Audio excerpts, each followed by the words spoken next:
Issues under fire. The certain decline of America as an empire. Buckle up, boys and girls, because it's story time again, and this time we got receipt from history to back up this cautionary tale. Well, enough of the build-up. Let's get to it, shall we? Debt loss of empire collapse. And here's what should keep you awake at night. The United States is following the same pattern, stage by stage, as past fallen empires. Let me show you stage 1, military overextension. The United States has over 750 military bases in 80 countries. We have troops in 150 countries. We're committed to defending Europe through NATO, defending Japan, South Korea, the Philippines, fighting in the Middle East, countering China, countering Russia. Our military budget is $850 billion, annually more than the following 10 countries combined. And it's not enough, we're stretched thin. Equipment is aging, recruitment is down. And we have commitments we can't fulfill if China invades Taiwan, if Russia pushes into NATO territory, if Iran closes the Persian Gulf. We can't respond to all of it simultaneously. We're overextended just like Spain, just like Britain, just like the USSR. Check. Stage 2, currency debasement in 1971. Nixon closed the gold window. The dollar became pure fiat currency since 2000. The money supply has increased 400% since 2020. We printed over $6 trillion. The dollar has lost 98% of its purchasing power since 1971. We're not mixing copper into silver coins. We're just printing unlimited paper. The mechanism is different, but the result is the same. Debasement. Check. Stage 3 debt spiral. The United States owes $36 trillion. That's 120% of GDP. Interest payment alone are approaching $1 trillion per year. Spending more on interest than on defense, we run deficits every year. $1.8 trillion in 2024 in a growing economy. During peacetime, we borrowed to pay interest on previous borrowing. That's the definition of a debt spiral. Spain defaulted 4 times. Britain borrowed until it collapsed. The USSR ran out of money, or on the same path. Check. Stage 4, loss of productive capacity. America doesn't make things anymore. We design, we finance, we consume. Still, we don't produce. Our manufacturing base has been gutted and shipped to China, Mexico, and Vietnam. We import $800 billion more than we export annually.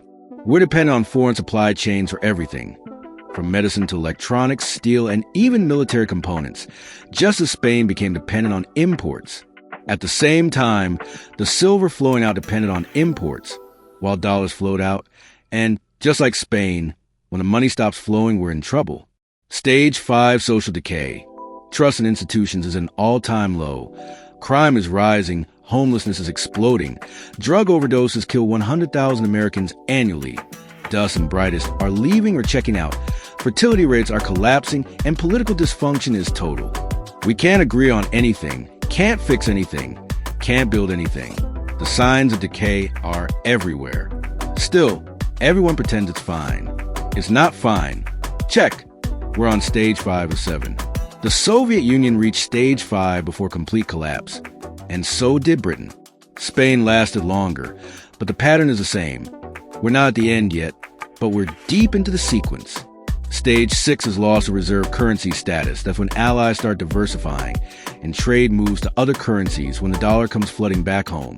Because no one needs to hold it anymore, we're seeing early signs, BRICS nations developing alternatives, central banks buying gold, China and Russia trading in yuan, and rubles, Saudi Arabia accepting a win for oil. The cracks are forming. Stage 7 has collapsed, not gradual decline. Sudden implosion. The Soviet Union went from superpower to non-existent in 900 days. Britain lost the empire. In 20 years, Spain took longer. But the result was the same. When the reserve currency fails, when the debt becomes impossible, when the military can't be funded, it doesn't decline gracefully. It collapses quickly, brutally. And everyone who thought it couldn't happen here learns the same lesson every empire learns it can. And it does 3 empires follow this pattern: Spain, Britain, the USSR. Each believed they were exceptional, each believed they were different, each believed the rules didn't apply to them. They were wrong. Every single time we're telling ourselves the same lies. Right now, we're different. We have technology. We have the dollar. We're America. But the pattern doesn't care about exceptionalism. The pattern is mathematical.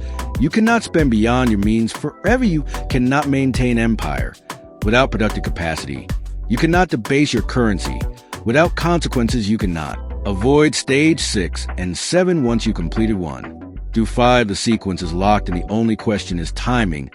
Maybe we have 10 years, maybe 5, maybe less, but the pattern says collapse is coming. And when it comes, it won't be slow. It'll be sudden, a currency crisis that triggers a debt crisis, that triggers a political crisis.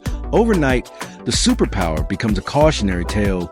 The reserve currency becomes a regional currency. The empire becomes a memory. 3 times it happened before.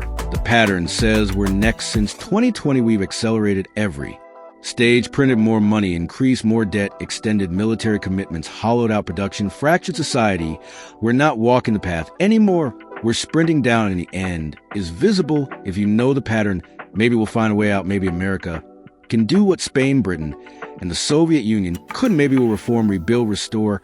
Maybe this time really is different, but the pattern says otherwise. The path says otherwise. In history, which has watched empires die the same way over and over, says we're about to learn the lesson the hard way. If this open your eyes to where we actually are in the sequence, subscribe, because when we hit stage 6 and 7, you'll want to understand what happened and why the answers aren't hiding in the future, they're written in the past. And I'll show you.